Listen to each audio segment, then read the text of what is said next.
My character has sort of lost touch with his imagination.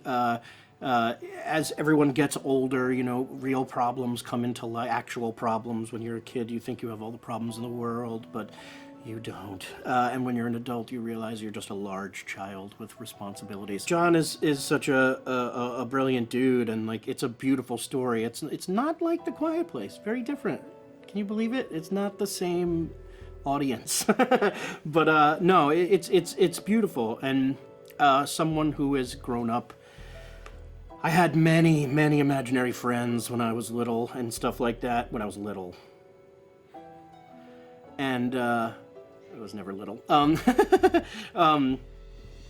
But just having that imagination, I think I was somebody who had a very big imagination, very silly kind of a kid, and that carried on to a job and a career.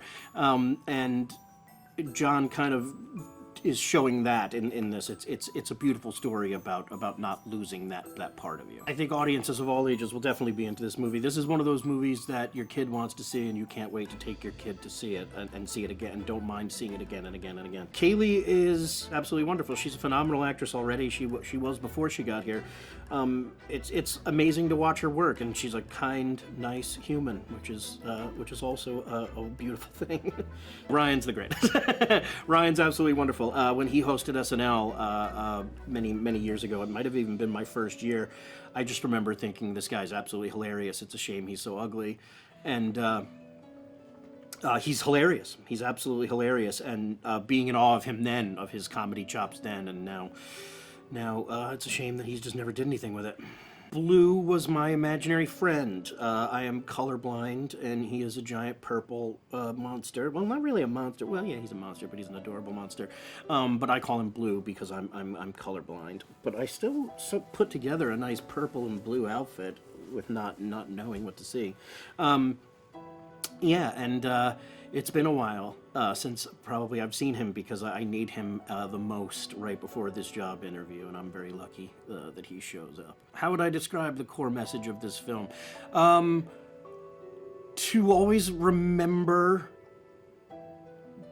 to have an imagination, and that it's never over. You can still keep going, and even though you're having a terrible day, or you may feel like something is not going your way, there's always some time when it will. There may not be right now, but it'll come soon.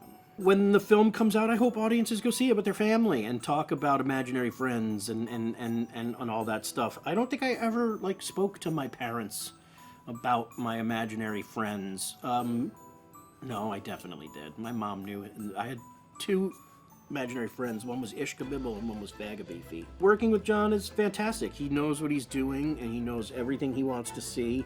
So it's really easy. 99% of the work is done. He's fantastic, and he's very kind and wonderful, and he has a family, and so does Ryan. And it's weird to be at that point in my career where we're on set not talking about where we're going to go afterwards. We're just swapping kid stories back and forth. It's nice to be in that part of my life right now. I'm enjoying it a great deal.